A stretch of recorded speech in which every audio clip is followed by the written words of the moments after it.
حالات کے اختصار کے بعد لائی کے ست تکریم معزز و محترم حاضرین و سامعین،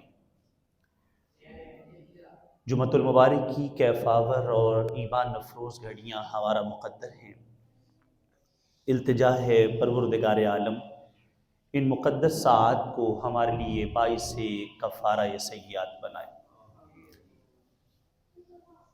یہ شمسی کیلنڈر کے اعتبار سے دسمبر کا یعنی سال کا آخری ماہ ہے، اور چند روز بعد جو شمسی کیلنڈر ہے اس کے اعتبار سے نیا سال وہ چلنے والا ہے۔ اب آپ دیکھ رہے ہیں کہ لوگ نئے سال کی خوشیاں منانے کی تیاریوں میں مصروف ہیں۔ نئے نویلے لباس، نئے نئے کپڑے اور زرق برق جو اشیاء ہیں ان کی خریداری چل رہی ہے، اس خوشی میں کہ ایک نیا سال ہمیں میسر آ رہا ہے۔ لیکن سوال یہ ہے کہ ہمیں سوچنے کی یہ ضرورت ہے، کیا یہی انداز ہونا چاہیے ایک سال گزرنے کے بعد ایک نئے سال کا، کہ شور و غل، شمع جلانا، کمکمے جو ہے وہ جلانا، روشنیاں کرنا، رعنائیاں کرنا، چراغاں کرنا، اور پھر اپنے انہی معاملات کے اندر مصروف ہو جانا؟ کیا نئے سال کا شریعت ہم سے یہ تقاضا کرتی ہے؟ تو اس بات کو سمجھنے کی ضرورت ہے، اور آج یہی ہمارا موضوع ہے۔ قرآن مجید سے سورہ حشر کی آیت نمبر 18 کو آپ کے سامنے تلاوت کیا۔ رب ذوالجلال نے ارشاد فرمایا، یا ایھا الذین آمنوا اتقوا اللہ، اے ایمان والو اللہ سے ڈرو، وَلْتَنْظُرْ نَفْسٌ مَا قَدَّمَتْ لِغَدٍ، اور ہر جان کو اس بارے میں غور کرنا چاہیے کہ اس نے کل کے لیے کیا آگے بھیجا ہے، یعنی کل سے مراد روز قیامت۔ اور پھر ارشاد فرمایا، وَاتَّقُوا اللَّهَ إِنَّ اللَّهَ خَبِيرٌ بِمَا تَعْمَلُونَ، اور اللہ سے ڈرو، بے شک اللہ تعالیٰ تمہارے اعمال کی خبر رکھنے والا ہے۔ تو یہ ایک واضح پیغام ہے کہ ہمیں سکھایا یہ جا رہا ہے کہ ہم اپنے ایام کو، اپنے شب و روز کو اس طرح گزاریں کہ جس کے اندر ہم اس فکر میں لگے ہوں کہ ہم نے زندگی کیسے گزاری ہے، کل قیامت کے دن جب ہماری رب کی بارگاہ میں پیشی ہو تو کیا ہم جواب دینے کے، اپنے اعمال کے بارے میں بتانے کے قابل بھی ہیں کہ نہیں۔ اصل بات یہ ہے۔ تو یہ ایک پورا سال، اگلا سال آ رہا ہے، پر ایک سال گزرا بھی تو ہے۔ سوال یہ ہے، یہ سال ہم نے کیسے گزارا؟ جو سال بیت گیا، آخری ایام ہے، یہ سال ہم نے کس طرح گزارا؟ اس چیز کا حساب کرنا، محاسبہ نفس کرنا، اصل ہماری ذمہ داری یہ ہے۔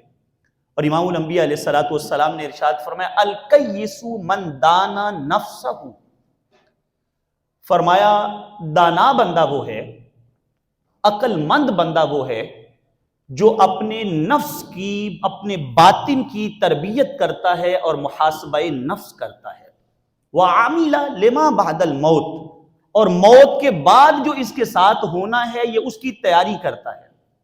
وَالْعَاجِزُ مَنْ أَتْبَعَ نَفْسَهُ هَوَاهَا ثُمَّ تَمَنَّى عَلَى اللَّهِ، اور فرمایا عاجز بندہ وہ ہے، عاجز سے مراد جس کے پلے کچھ بھی نہیں بچا، وہ بندہ ہے جس نے اپنے نفس کو خواہشوں کی اتباع میں لگا دیا، اور پھر اس کے بعد وہ اللہ سے تمنائیں کرنے لگا کہ مجھے یہ بھی دے دیا جائے، یہ بھی دے دیا جائے، یہ بھی دے دیا جائے۔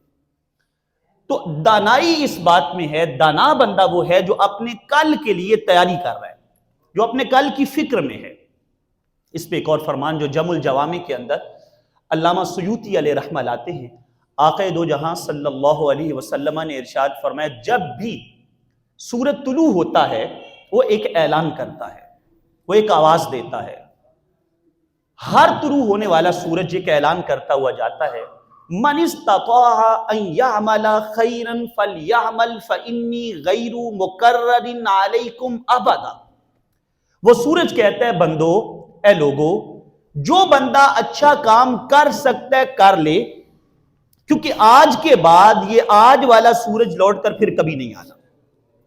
فَإِنِّي غَيْرُ مُكَرَّرٍ عَلَيْكُمْ أَبَدًا. نئے سال کا یہ رنگ بھی تو ذہن میں رکھنا چاہیے کہ ایک سال جو بیت گیا، یہ لمحے زندگی میں واپس نہیں آنے، یہ دن، یہ ساعتیں، یہ گھڑیاں ہمیں دوبارہ میسر نہیں آنی. تو ہمیں اس پہلو پہ غور کرنے کی ضرورت ہے کہ ہم نے اس پورے سال کے اندر کیا کیا. امیر المومنین حضرت فاروق اعظم رضی اللہ تعالیٰ عنہ، آپ کا فرمان، آپ ارشاد فرماتے حاسبو قبل ان تحاسبو وزنوا اعمالکم قبل ان توزنوا. فرمایا لوگوں اپنا حساب کرو اس سے پہلے کہ تمہارا حساب کیا جائے. اپنا محاسبہ کرو، اپنے اعمال کی نگرانی کرو اس سے پہلے کہ تمہارے اعمال کا رب ذوالجلال حساب کرے. اور پھر فرمایا وزنوا اعمالکم، اور اپنے اعمال کا وزن کرو، قبل ان توزنوا، اس سے پہلے کہ رب ذوالجلال کے ہاں تمہارے اعمال تولے جائیں. وَتَزَيَّنُوا لِلْعَرَضِ الْأَكْبَرِ يَوْمَ الْقِيَامَةِ، اور وہ جو قیامت کے دن کی سب سے بڑی پیشی ہے، اس پیشی کے متعلق اپنے آپ کو تیار کرو. تیاری یہ ہے کہ ہم نے نئے سال کا آغاز کیسے کرنا ہے اور گزرے ہوئے ایام کے بارے میں کیا کرنا ہے. ایک اور فرمان حضرت عمر رضی اللہ تعالیٰ عنہ آپ کا ہی ہے. آپ ارشاد فرماتے ہیں حاسب نفسک فی الرخاء قبل حساب الشدہ. کہتے سخت حساب کے آنے سے پہلے اپنا نرم حساب آپ کر لو. بندہ جو خود اپنا حساب کرتا ہے ظاہر ہے اس میں قدر نرمی ہوتی ہے، لیکن جو قیامت کے دن جواب دہ ہونا پڑے گا وہ حساب بڑا سخت ہوگا. فرمایا حاسب نفسک فی الرخاء قبل حساب الشدہ فإن من حاسب نفسه في الرخاء عاد امره الى الرداء والغبطہ. فرمایا جس بندے نے اس دنیا میں اپنا حساب نرمی میں آپ کر لیا نا، اپنے شب و روز کو شمار کیا، دیکھا کہ میں نے یہ پورا سال کیسے گزارا ہے، آنے والے سال کو میں نے کیسے گزارنا ہے، پچھلے سال کی گھڑیاں میری کیسی گزری. فرمایا جو بندہ اپنا حساب آپ کر لیتا ہے، فرمایا عاد امروہ الی الرداء والغبطہ، قیامت کے دن اسے رب کی رضا بھی ملے گی اور لوگ اس پہ رشک بھی کریں گے، لوگ اس کو واہ واہ بھی کہیں گے. لیکن فرماتے وَمَنْ شَغَلَتْهُ حَيَاتُهُ وَأَلْهَتْهُ هَوَاهُ، اور جس کو اس کی زندگی نے مشغول رکھا، شب و روز میں مشغول رکھا اور نفس کی خواہشات کو پورا کرنے میں وہ لگا رہا، فرمایا عاد امروہ الی الندامۃ والحسرہ. اس کا معاملہ جو قیامت کے دن ہوگا نا، سوائے ندامت کے، حسرت کے اور کف افسوس ملنے کے اس کے ہاتھ کچھ بھی نہیں آئے گا. اس لیے آج ضرورت ہے کہ ہم جاگیں. آج ہم یہ دیکھیں ہم نے پورا سال ہو گیا ہے اور کئی سال زندگیوں کے بیت گئے، ہم نے یہ وقت کیسے گزارا. ضرورت ثمر کی ہے ہم اپنا محاسبہ کریں. امام حسن بصری رحمۃ اللہ تعالی آپ کا ایک قول ہے جو امام غزالی علیہ رحمہ لاتے ہیں. آپ نے فرمایا کہ انما خف الحساب علی قوم حاسبوا انفسهم، جو لوگ اپنا حساب آپ کرتے ہیں پروردگار عالم قیامت کے دن ان کا حساب آسان کر دے گا. وانما شق الحساب علی قوم اخذوا هذا الامر عن غیر المحاسبہ، لیکن جس بندے نے اپنا حساب آپ نہ کیا قیامت کے دن اس کا حساب بڑا سخت ہوگا. تو دوستان ذی وقار، سال گزرنے گے یہ بات بھی یاد رکھیے کہ ہم نے اپنا محاسبہ کرنا ہے، ہم نے اپنا حساب لینا ہے کہ ہماری زندگی کیسی گزر رہی ہے اور آنے والے اوقات میں ہم نے کیا کرنا ہے. ایک اور انداز جو حضرت امیر المومنین فاروق اعظم کا اپنا ہے محاسبہ نفس کا. حضرت انس بن مالک کہتے ہیں میں دیکھتا تھا سارا دن گزرنے کے بعد شام کو جب امیر المومنین حضرت فاروق اعظم رضی اللہ تعالیٰ عنہ گھر آتے تھے، کوڑا پکڑ کے اپنے پیروں کی طرف کوڑے کو مارتے ہوئے کہتے تھے بول عمر تو نے آج کا دن کیسے گزارا. سوچنے کی ضرورت ہے نا، وہ دنوں کا حساب کرے اور ہم سالوں کا بھی کوئی نہ کرے. اپنے پاؤں کی طرف کوڑے کو لہراتے ہوئے کہہ رہے ہیں بتا عمر تو نے آج کا دن کیسے گزارا. تو نے آج کیا کیا؟ رب کو راضی کیا کہ ناراض کیا؟ ہمیں ضرورت نہیں ہے اپنا محاسبہ کرنے کی. کیا ہم نے جواب دہ نہیں ہونا رب ذوالجلال کی بارگاہ میں؟ حضرت عمر کہہ رہے ہیں اگر فرات کے کنارے کوئی بکری کا بچہ بھی پیاسا مر جاتا ہے, عمر کو اس کا جواب دہ ہونا پڑے گا, تو آج کے حکمرانوں کو جواب دہ کو نہیں ہونا پڑے گا؟ ضرورت سوچنے کی یہ ہے کہ ہم زندگی کو کیسا گزار رہے ہیں.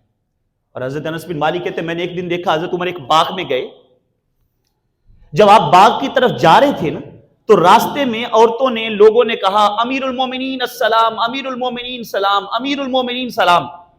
حضرت عمر گزر گئے خاموشی کے ساتھ, سلام کا جواب دیتے گئے, گزرتے چلے گئے. کہتے ہیں آپ ایک باغ میں داخل ہوئے اور باغ کے اندر جب آپ گئے, حضرت انس بن مالک کہتے ہیں حضرت عمر نے مجھے کہا آپ سائڈ پہ ہو جاؤ, الگ کھڑا کر دیا.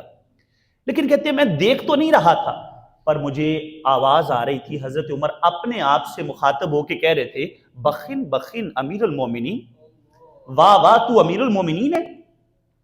اپنے آپ سے کہہ رہے اے عمر تو مسلمانوں کا امیر ہے. فرمایا اے عمر, اپنے آپ سے کہہ رہے اے عمر رب سے ڈرتے رہنا, وگرنہ پروردگار عالم تجھے تیری گرفت کرے گا, تجھ سے ایک ایک بات کا جواب لے گا. تو دوستان ذی وقار, ہم تو لوارث ہیں ہی نہیں ہے. ہمارے اسلاف تو ہمیں سارے گر سکھا گئے ہیں کہ اپنا حساب کیسے کرنا ہے, اپنے معاملات کو کیسے دیکھنا ہے. یہ جو زندگی بیت رہی ہے, اتنے ایام جو بیت رہے ہیں, ان ایام کا حساب کیا جائے کہ ہمارا وقت کیسے گزر رہا ہے. پورا سال ہو گیا, یہ پھر ایک سال کی تکمیل ہو گئی. کتنے کتنے سال بیت چکے ہوں گے, کتنی ہماری عمریں ہو گئی, بالوں میں سفیدی آنا شروع ہو گئی. تو سوال یہ ہے کہ ہم نے وقت کیسے گزارے. حضرت فضیل ابن عیاض نے ایک بندے کو دیکھا نا رحمت اللہ تعالی, آپ نے ایک بندے کو دیکھا, بال اس کے سفید تھے سر کے داڑھی کے, تو آپ نے اسے دیکھ کے کہا, آپ نے فرمایا کہ یا اخی کم عمروں کا, بھائی تیری عمر کتنی ہے, کتنی عمر ہے تیری؟ اس نے کہا 60 سنہ, اس نے کہا 60 سال, 60 سال عمر ہے میری. فرمایا اذن انت منذ 60 سنۃ تسیر الی ربک وتوشک ان تصل. فرمایا اس کا مطلب تو یہ نکلا 60 سال ہو گئے آپ کو اپنے رب سے ملنے نکلے ہوئے, اور قریب ہے اب آپ ملاقات کریں گے. 60 سال ہو گئے آپ کو رب کی طرف جاتے ہوئے, اور آپ ملاقات کے قریب ہیں. جب آپ نے یہ بات کہی نا, اس نے کہا انا للہ و انا الیہ راجعون.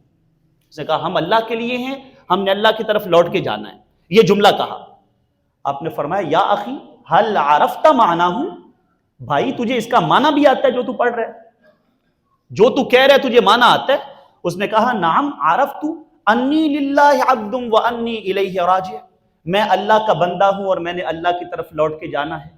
فرمایا نہیں, میں تجھے سمجھاتا ہوں اس کا معنی. یہ جو انا للہ و انا الیہ راجعون ہے, اس کا معنی میں تجھے سمجھاتا ہوں. فرمایا یاد رکھ, من عرفت انہ للہ عبد و انہ الیہ راجعون, جس نے یہ پہچان لیا کہ وہ اللہ کا بندہ ہے اور اس نے اللہ کی طرف لوٹ کے جانا ہے. فرمایا عرف انہ موقوف بین یدیہ, تو وہ یہ بھی سمجھ لیتا ہے کہ میں رب کے سامنے پیش ہونے والا ہوں. یہ بات بھی سمجھ لیتا ہے کہ میں گویا رب کی عدالت میں کھڑا ہوں. ومن عرف انہ موقوف, اور جس نے یہ پہچان لیا کہ وہ رب ذوالجلال کی عدالت میں کھڑا ہے, فرمایا عرف انہ مسئول, وہ یہ بھی پہچان جاتا ہے کہ اب مجھ سے سوالات ہوں گے. ومن عرف انہ مسئول فلیعد للسوال جوابا, اور جس کو یہ بات سمجھ میں آ جائے کہ مجھ سے سوال ہوں گے, اسے چاہیے باقی سارے کام چھوڑ دے, سوالوں کا جواب دینے کی تیاری کرے. یہ معنی ہے انا للہ و انا الیہ راجعون کا. صرف لفظوں سے کہہ دینا کافی نہیں. تو زندگیاں تو دوستان ذی وقار بیت رہی ہیں. اپنے اوپر سوال وارد کرنے کا وقت ہے کہ میں نے یہ جو زندگی کے اتنے سال گزار دیے, یہ سال میں نے کیسے گزارے. ایک اور بات یہاں پہ آپ کو بڑی خوبصورت بات حضرت میمون ابن مہران کی, تابعین میں سے رحمت اللہ تعالی, آپ نے طریقہ سکھایا کہ اپنا محاسبہ کرنا کیسے. فرمایا لا یکون العبد تقیا, کوئی بندہ اتنی دیر تک متقی نہیں بن سکتا حتی یحاسب نفسہ کما یحاسب الشریک الشحیح شریکہ, من این مطعمہ ومن این ملبسہ ومن این مشربہ. فرمایا کوئی بندہ اتنی دیر تک متقی نہیں ہو سکتا جب تک وہ اپنی ذات کا حساب ویسے ہی نہ کرے جیسے کوئی بخیل کاروبار کا پارٹنر ایک ایک شے کی پڑتال کرتا ہے. پارٹنر ہوتا ہے نا جو کاروبار میں شریک ہوتا ہے, وہ پوچھتا ہے بھائی یہ کپڑے کہاں سے آئے تیرے پاس, یہ تیرے پاس پیسہ کہاں سے آیا, تو نے کھایا کہاں سے, پیا کہاں سے, ایک ایک شے کی پڑتال کرتا ہے پارٹنر جو ہے کاروبار کا شریک. فرمایا جب تک بندہ اس پارٹنر کی طرح اپنی ذات کو کٹہرے میں کھڑا کر کے ایک ایک شے کا سوال نہیں کرتا, بول بھائی تو نے کپڑے کہاں سے خریدے, بول تو نے مال کہاں سے کمایا, بول تو نے کھایا حلال کے حرام کھایا, فرمایا تب تک بندہ متقی نہیں ہو سکتا. حساب کا طریقہ کار یہ ہے کہ جہاں ہم آئے روز لوگوں کی عدالت لگا کے بیٹھے ہوئے ہیں, فلاں ٹھیک ہے فلاں ٹھیک نہیں, فلاں خراب ہے, کبھی اپنے آپ کو بھی تو دیکھو. برے بندے نو لبن ٹریا تے برا نہ لبا کوئی, تے جد میں اندر جھاتی ماری میں تھوں برا نہ کوئی. اپنی خرابیوں کو پس سے پشت ڈال کر ہر شخص کہہ رہا ہے زمانہ خراب ہے, پورا سال ہم نے اسی چکر میں گزار دیا, یہ بتانے میں وہ ٹھیک وہ غلط وہ ٹھیک وہ غلط. کبھی اتنی فرصت ہی نہ ملی کہ ہم اس پہ غور کرتے کہ ہم ٹھیک ہے کہ غلط ہے. ہمارا اپنا معاملہ کیا ہے, پانی برن سہیلیاں تے رنگا رنگ گھڑے تے بھریا اس دا جانی ہے جس دا توڑ چڑھے. یہ عمل تو کر رہے ہیں, کبھی یہ بھی سوچا ہمارے یہ عمل رب کی بارگاہ میں پسند ہیں کہ ناپسند ہیں, ہماری زندگی بھلے والی گزری کہ برائیوں والی گزر گئی. تو اس بات پہ غور کرنے کی ضرورت ہے, اس پہلو پہ سوچنے کی ضرورت ہے. اور حضرت احنف بن قیس رحمت اللہ تعالی علیہ, تابعین میں سے آپ بھی, حضرت فاروق اعظم کے خاص مصاحب تھے آپ. حضرت احنف بن قیس کئی بار ایسا ہوتا جلتی شمع جو ہوتی نا اس کے اوپر ایسے انگلی کر دیتے, شمع جل رہی ہوتی اوپر انگلی کرتے اور اپنے آپ سے کہتے محسوس کر محسوس کر. لوگ کہتے حضور یہ آپ کیا کر رہے ہیں, فرماتے اپنے آپ کو سمجھا رہا ہوں محسوس کر, یہ برداشت نہیں کر سکتا تو وہ اگلی کیسے برداشت کرے گا. حساب کا طریقہ کار یہ آگ برداشت تو نہیں کر سکتا تو قیامت کے دن جو جہنم کی آگ ہے وہ برداشت کیسے کرے گا. محاسبہ نفس کا انداز ہے. اپنے آپ کو سمجھاتے تھے, اپنے آپ کو اس کٹہرے میں لا کے کھڑا کرنا یہ ضروری ہے. ہمارے پاس جو زندگی کی سانسیں ہیں یہ سانسیں اس لیے ہیں کہ ہم اپنا محاسبہ کریں, اپنے معاملات کو دیکھیں, اپنے معاملات کی نگرانی کریں, جائزہ لیں اپنے معاملات کا. ایک تابعی ہوئے ہیں حضرت یزید بن ابان رقاشی رحمت اللہ تعالی علیہ. اگرچہ روایتی حدیث میں ان کے بارے میں, ان کی روایات کے بارے میں ذوف کا قول کیا گیا, لیکن عبادات کے اندر بڑے پختہ تھے. اور عبادات کے اعتبار سے ان کا وہ قول جو امام ابو نعیم اصفہانی لاتے ہیں بڑا شاندار قول ہے, کبھی ہمیں اس کی طرف توجہ کرنا نصیب ہو جائے. تو یزید بن ابان رقاشی نے اپنے آپ کو خطاب کرتے ہوئے ایک بات کہتے تھے ویحک یا ابن ابان, اے ابن ابان رقاشی افسوس ہے تیرے اوپر, وہ تو ادھر نماز نہیں پڑھے گا تو من یصلی عنک بعد موتک, تیرے مرنے کے بعد تیری نمازیں کون پڑھے گا. سوال دیکھیے, من یصلی عنک بعد موتک, تیری موت کے بعد تیری نمازیں کس نے پڑھنی ہے. یہاں تو لوگ جیتے جی حال کوئی نہیں پوچھتے, تیری نمازیں پڑھے گا. من یصلی عنک بعد موتک ویحک یا ابن ابان, اے ابن ابان رقاشی بتا من یصوم عنک بعد موتک, تیرے مرنے کے بعد تیرے روزے کس نے رکھنے ہیں. تو اگر چھوڑ دے گا تو کون رکھے گا. ویحک یا ابن ابان, اے ابن ابان رقاشی تیرے اوپر افسوس ہے, بتانا من یتصدق عنک بعد موتک, تیرے مرنے کے بعد تیری طرف سے صدقے کس نے کرنے ہیں. مٹھیوں میں خاک بھر کے دوست آئے وقت دفن اور عمر بھر کی محبت کا یوں صلہ دینے لگے. ساری زندگی اسی چکر میں گزار دینی ہم نے کہ جناب ہمارا بڑے معاملات بعد میں سیدھے ہو جائیں گے. قبر میں کوئی پوچھنے والا نہیں ہوتا, شمع بھی جلاؤ تو اجالا نہیں ہوتا. اور عارف کھڑی کہتے لپی بکی مٹی پوندے تے کر دینی ٹھیر اچیرا. بس یہی زندگی ہے, اس سے آگے کیا ہے. آگے تو خدا کی عزت کی قسم وہ حدیث کے لفظ انسان کے اندر کو ہلا دیتے ہیں. سرکار نے فرمایا جب لوگ رکھ کے میت کو قبر میں لوٹتے ہیں, یسمع قرع نعالہم, وہ ان کے قدموں کی آہٹ سنتا ہے کہ جا رہے ہیں. اب لاؤ نا چشم تصور میں یہ بات. یسمعو کرع نعالہم، وہ ان جاتے ہوئے لوگوں کے قدموں کی آہٹ سنتا ہے جڑے کہندے سن مراں گے نال تیرے. یسمعو کرع نعالہم، وہ ان کے قدموں کی آہٹ سن جڑے کہندے سن مراں گے نال تیرے. اج ہونا بھی بازیاں ہاریاں جڑے تک دے رہندے سن دنے راتی، اج ہونا بھی ٹولیاں باریاں نہیں. جدو خزانے چمن وچ وال کھولے تے پنچھی اڑ گئے مار اڈاریاں نہیں. تے محمد بوٹیا جھوٹا ہی جگ سارا اکو کملی والے دیاں سچیاں یاری. سوال کرنا ہے اپنے آپ سے. سال گزر رہا ہے یوں ہی نہیں، اپنے آپ سے سوال کرنا ہے ہم نے اپنا محاسبہ کیا کیا. قبر میں جب رکھا جائے گا تو ہمارے پاس کیا ہے پیش کرنے کو. یہاں فقیر کے کچھ اپنے لکھے ہوئے اشعار بھی ہیں، وہ پیش کیے دیتا ہوں، توجہ کیجئے گا کہ فکر آخرت کے متعلق جب بندہ بیمار پڑا ہو نا، کبھی یہ بات بھی اعضاء قوی ہوں تو بندے کو کوئی بھار نہیں ہے، کوئی مسئلہ نہیں، بندہ سارے کام کر لیتا ہے. بدن میں نکاہت آ جائے، ضعف آ جائے، کمزوری آ جائے تو پھر بڑی مشکلات، زندگی گزارنا بھی مشکل ہو جاتا ہے.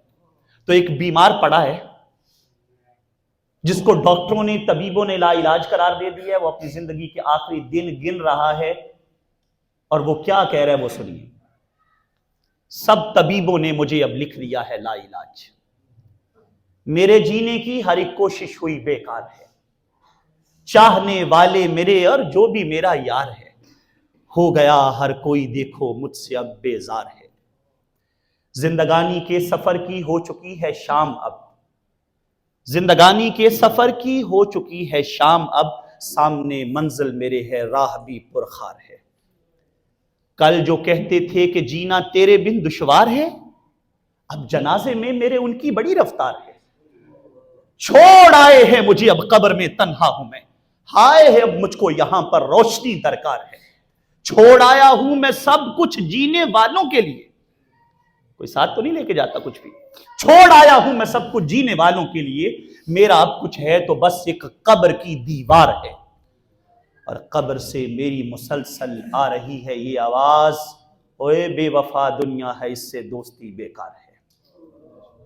قبر سے میری مسلسل آ رہی ہے یہ آواز، بے وفا دنیا ہے اس سے دوستی بیکار ہے. اور مر گیا ہوں میں مگر زندوں سے کہتا ہوں یہ بات، پیار اس رب سے کرو جو تم سے کرتا پیار ہے. اور خلیل ہر ایک مرنے والا دیتا جاتا ہے صدا، جس کو اٹھا کے لوگ لے جا رہے ہیں نا، اور کلمہ شہادت کلمہ شہادت کلمہ شہادت پڑھتے جا رہے ہیں، پر جو وہ اوپر پڑا ہوا کہہ رہا ہے وہ بھی تو کوئی سنو، وہ کیا پیغام دے رہا ہے. خلیل ہر ایک مرنے والا دیتا جاتا ہے صدا، باندھ لو رخت سفر سب قافلہ تیار ہے. کبھی بھی وقت آ سکتا ہے، سانسوں کی ڈوری کب ٹوٹ جائے کوئی پتہ نہیں ہے، یہ دل دھڑکنا کب بند ہو جائے کوئی پتہ نہیں ہے، یہ آنکھوں کا نور کب چھین لیا جائے کوئی پتہ نہیں. اور یہاں ہمارے لوگ نئے سال کی خوشیاں منانے میں لگے ہوئے ہیں. کیا خوشیاں نئے سال کی؟ ایک اور اینٹ گر گئی دیوار حیات سے، یہی ہے زندگی تو یہی ہے. یہ وقت سمٹ گیا اور ایک اور اینٹ گر گئی دیوار حیات سے، اور لوگ یہ کہہ رہے ہیں نیا سال مبارک. تو دوستان ذی وقار، نئے سال کے اوپر جو ہے وہ خوشیاں اور جشن نہیں، بلکہ یہ سوچنا ہے پچھلا سال جو ہم نے گزارا وہ کیسے گزارا، جو غلطیاں ہوئیں وہ دوبارہ نہ دہرائیں، اور آنے والے سال میں اپنے مالک کو راضی کریں. اپنے مالک کے ساتھ وفا کا رشتہ جو ہے، اپنے مالک کے ساتھ جو محبت کا رشتہ ہے، اس عہد کی تجدید کریں، یہ ضرورت ہے. اور یاد رکھیے محاسبے کا بہترین انداز کیا ہے، بہترین انداز جس سے ہم اپنا محاسبہ کر سکتے ہیں، بہترین انداز محاسبے کا یہ ہے کہ آپ اپنی نیکیاں دیکھیں اور اپنے مالک کا کرم دیکھیں. کبھی مالک کا کرم دیکھیں اور ہم اپنی نیکیاں دیکھیں، پھر جو شرم آئے نا اسے ہی محاسبہ کہتے ہیں. اس کا اتنا کرم، اتنا فضل کہ اس نے ہمیں رنگ رنگ کی نعمتیں اور کیا کیا انعامات اور کتنا کرم ہمارے اوپر کیا، اور پھر اس کے بعد اپنے اعمال دیکھیں تو جو حیا آئے، جو شرم آئے، جو ندامت سے سر جھک جائے، آنکھوں سے آنسوؤں کی جھڑیاں لگ جائیں، اسے محاسبہ کہتے ہیں. کبھی اس طرح ہم اپنا حساب کریں. امام الانبیاء علیہ السلام نے فرمایا قیامت کے دن اللہ کی بارگاہ میں ایک بندے کو پیش کیا جائے گا، وہ بندہ جس نے زندگی بھر رب کی بارگاہ میں سجدے کیے. اور 500 سال کے لفظ آتے ہیں بنی اسرائیل میں وہ شخص، اور اس نے اتنی بندگی کی مالک کی، اور میں قیامت، اور اس نے یہ کہا کہ مالک مرتے وقت بھی سجدے میں میری روح قبض کی جائے. اتنا نیک، اتنا پرہیزگار، قیامت کے دن جب رب کی بارگاہ میں پیش ہوگا تو رب فرمائے گا اس بندے کو میری رحمت کے صدقے جنت میں بھیج دو، میری رحمت کے صدقے جنت میں بھیج دو. وہ کہے گا مالک رحمتیں تو ہیں پر میرا عمل بھی تو دیکھا جائے، میرا عمل بھی تو دیکھا جائے. رب پھر فرمائے گا میری رحمت کے صدقے بھیج دو. پھر کہے گا مالک میرا عمل. رب پھر فرمائے گا رحمت کے صدقے بھیج دو. مالک کا عمل بھی تو دیکھو نا. رب فرمائے گا چھوڑو ساری باتیں، پہلے ذرا اس کا عمل تو دیکھو، ذرا دیکھ لو نا کیا کیا اس نے. کہتے جب اس کے اعمال لائے جائیں گے نا، دفتروں کے دفتر، رب فرمائے گا سارے عمل اس کے ایک طرف رکھو، ذرا اس کے مقابلے میں میری ایک نعمت جو میں نے آنکھ اس کو دی تھی رکھو نا، ذرا پورا دفتر اس کا زندگی کا رکھو ایک طرف، اور ایک آنکھ جو میں نے اس کو عطا کی ہے وہ ایک طرف رکھو. جب وزن کیا جائے گا تو وہ آنکھ والی نعمت بھاری ہوگی. رب فرمائے گا ہاں بھائی تو نے عمل کس لیے سے جانا تھا. رب فرمائے گا لے جاؤ اس کو جہنم میں. تو دوستان ذی وقار، حساب کا طریقہ کار یہ ہے مالک کا کرم دیکھا جائے، اس کا فضل دیکھا جائے، اور اپنے اعمال دیکھے جائیں اور اشک ندامت بہائے جائیں کہ ہم زندگی کیسے گزار رہے ہیں. کیا ہم جواب دہ ہو سکتے ہیں اپنے اعمال؟ مدتیں ہو گئی گناہ کرتے، شرم آتی ہے اب دعا کرتے. ہاتھ اٹھاتے ہوئے بھی انسان تڑپتا ہے، دہل جاتا ہے. ضرورت یہ ہے کہ ہم اپنا حساب اس اعتبار سے وقت کسی کے لیے کبھی نہیں رکا، یہ بات یاد رکھیے گا. وقت کبھی کسی کے لیے نہیں رکا. ہم کہہ رہے ہیں ہم مصروف بہت ہیں، ہم کل کر لیں گے تو ہمیں ٹائم ملے نا. جو آج کا دن گزر گیا وہ گزر گیا. کبھی بھی وقت کسی کے لیے نہیں رکا. حضرت اقبال کے وہ اشعار اس پہ سمیٹوں گا. اقبال کہتے ہیں وقت جو گھڑی ٹک ٹک ٹک ٹک کرتی ہے، یہ گھڑیال یہ ہمیں منادی کیا دے رہا ہے. وہ کہتے وہ وقت کہہ رہا ہوتا ہے میری صراحی سے قطرہ قطرہ نئے حوادث ٹپک رہے ہیں، میری صراحی سے قطرہ قطرہ نئے حوادث ٹپک رہے ہیں. میں اپنی تسبیح روز و شب کا شمار کرتا ہوں دانا دانا. ہر ایک سے آشنا ہوں لیکن جدا جدا رسم و راہ میری. کسی کا راکب، کسی کا مرکب، کسی کو عبرت کا تازیانہ. وقت کہتا ہے کسی کا میں راکب بن جاتا ہوں، کسی کے سواری بن جاتا ہوں، اور کسی کو عبرت سکھا جاتا ہوں. کسی کا راکب، کسی کا مرکب، کسی کو عبرت کا تازیانہ. اور پھر وقت کہتا ہے نہ تھا اگر تو شریک محفل، بندے اگر تو سو رہا تھا، نہ تھا اگر تو شریک محفل، قصور تیرا ہے یا کہ میرا. سارا دن تو نے سو کے گزار دیا تو وہ دن کہہ رہا ہے، وہ وقت کہہ رہا ہے تیرا قصور ہے، میرا تو نہیں ہے. تو نے دن کی قدر نہ کی، تو نے لمحوں کی قدر نہ کی، تو نے زندگی کی سانسوں کی قدر نہ کی. نہ تھا اگر تو شریک محفل، قصور تیرا ہے یا کہ میرا. میرا طریقہ نہیں کہ رکھ لوں کسی کی خاطر میں شبانہ. وہ پچھلے گزرے ہوئے اوقات کے جام بچا بچا کے وقت کہتا ہے میں کسی کے لیے نہیں رکھتا. جس نے جام پی لیے، جو غفلت میں پڑا رہا اس نے غفلت میں زندگی گزاری. تو ضرورت یہ ہے ہم اپنی زندگی کے لمحوں کی قدر کریں، اور اس آنے والے سال پہ تجدید عہد وفا کریں.